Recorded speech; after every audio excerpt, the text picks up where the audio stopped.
Don't ask what your country is doing for you, but always think what you are doing for your country. Think what society is expecting from you and what you are giving to society. દેશ તમારા માટે શું કરે છે એ ના પૂછો, તમે દેશ માટે શું કરો છો એ પૂછો. સમાજની તમારી પાસે અપેક્ષાઓ છે જે તમને એટલી બધી અનુકૂળતા આપે છે, જીવવાની એક રીત આપે છે. તમે શું સમાજને આપ્યું એ તમે નક્કી કરો. દેશ કેવી રીતે આપશે 140 કરોડ લોકોને? હા, આપે છે, આપવું જોઈએ. આપવાનું વચન આપીને એ લોકો ચૂંટાયા છે અને અમે એને મત આપ્યો છે, માટે એમણે અમને આપવું જોઈએ. કબૂલ. 140 કરોડ માટે વ્યવસ્થા કરવી સરળ નથી. આપણે 5-7 માણસની વ્યવસ્થા નથી કરી શકતા કુટુંબમાં. એ કરે છે, પણ આપણે શું કર્યું? આપણે શું કર્યું? What we have done?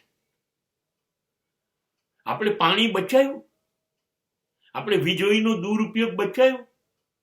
આપણે રેલવે, એસટી અને બસ ને ભંગાર હાલતમાં મૂકતા રોકાયા? આપણે સડકોનું રક્ષણ કર્યું? આપણે મતાધિકાર પૂરેપૂરો ઉપયોગ કર્યો? આપણે ટ્રાફિક સિગ્નલ, પાર્કિંગના નિયમોને પાળ્યા? આ તો કરવું તું ને. તમે શું કર્યું દેશ માટે? તમે શું કર્યું? હું તમને ભગતસિંહ બનવાનું નથી કહેતો કે 22 વર્ષની ઉંમરની અંદર ફાંસીનો ગાળિયો પહેરીને મરી જાઓ. એ તો આપણા લોહીમાં નથી. કે હું તમને વિવેકાનંદ બનવાનું નથી કહેતો કે આખું ભારત ચાલીને હિન્દુ ધર્મના પ્રચાર માટે ગુરુએ કહ્યું એનો સંદેશો પહોંચાડો. ના, એ તો હવે ભૂલી જાઓ. કે નથી હું સ્ત્રીઓને કહેતો કે ઝાંસીની રાણી બનો, કે હું સ્ત્રીઓને નથી કહેતો મીરા બનો.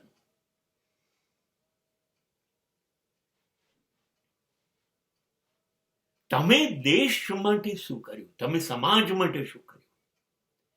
તમે સમાજમાં ગંદકી આપી? તમે રોડને ઉકરડા બનાવ્યા? હા, તમારા હક માટે તમે સમાજ સાથે, દેશ સાથે લડ્યા.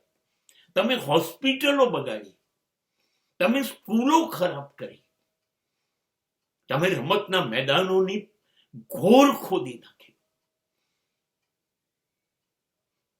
તમને ખબર છે તમે તમારા મતનો યોગ્ય ઉપયોગ નથી કરતા. એને કારણે આપણે કેવા ગુંડા, મવાલી, અભણ, આવડત વગરના માણસોને આપણા દેશનું અને આપણી જાતનું સંચાલન સોંપીએ છીએ. આપણને ખબર જ નથી. તમને ખબર છે કે 42% મતદાન થાય એનો મતલબ કે 58% લોકોને દેશમાં નેતા ચૂંટાય, સરકાર ચૂંટાય એમાં રસ જ નથી. એટલે જે લોકો જીત્યા અને આપણી પર રાજ કરશે એ 42%માંથી ભાગ પડાવશે. હવે માની લો એક પાર્ટીને 28% મત મળ્યા, તો એનો મત એ થયો કે 100% પ્રજા ઉપર 28% મત મેળવનારો માણસ રાજ કરશે. કેમ? તમે મત ના આપ્યા માટે. તમે નેતાઓ સાથે શું કરવા સોદા કર્યા? શું કરવા સોદા કર્યા? એને દારૂની બાટલી આપી, એને સાડીઓ વેચી, એને ટિફિન વેચ્યા, એને વાસણો વેચ્યા. તમે શું કામ સોદા કર્યા? એમને દેશ નથી સુધરતો.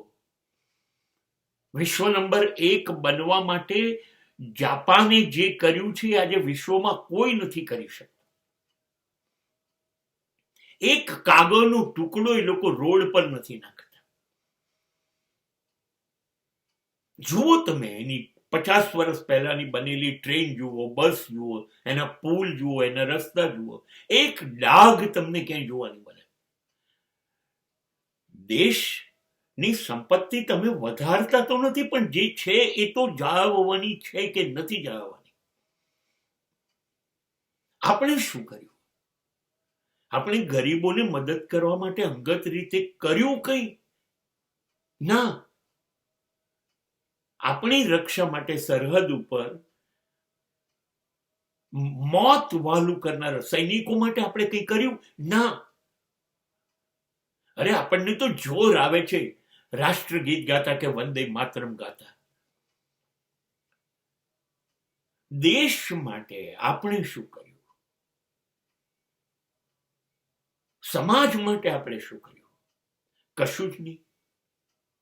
અને આપણી અપેક્ષા છે દેશ અમારો, સરકાર અમારી અમારું ધ્યાન નથી રાખતી, અમારા માટે કશું નથી કરતી.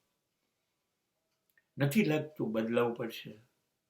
એમનેમ જાપાન કે અમેરિકા કે યુરોપ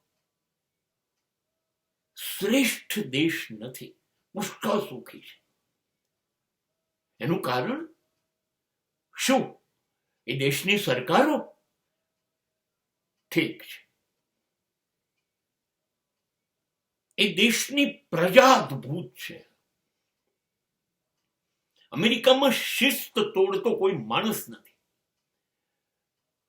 અમેરિકામાં કોઈ ભ્રષ્ટાચાર માટે પૈસા આપતું નથી. અમેરિકામાં કોઈ નિયમ તોડતું નથી. અમેરિકામાં દરેક માણસ વીજળી, પાણી, ગેસ, દરેક સગવડના પૈસા આપે છે. અને અમેરિકનો જેટલા લોકો કમાતા થયા બધા ટેક્સ ભરે છે. ત્યારે દેશ વિશ્વનો શ્રેષ્ઠ દેશ છે. અને આપણે પૂછીએ છીએ દેશે મારા માટે શું કર્યું? શરમ, શરમ, શરમ. We are shameful. We are shameful.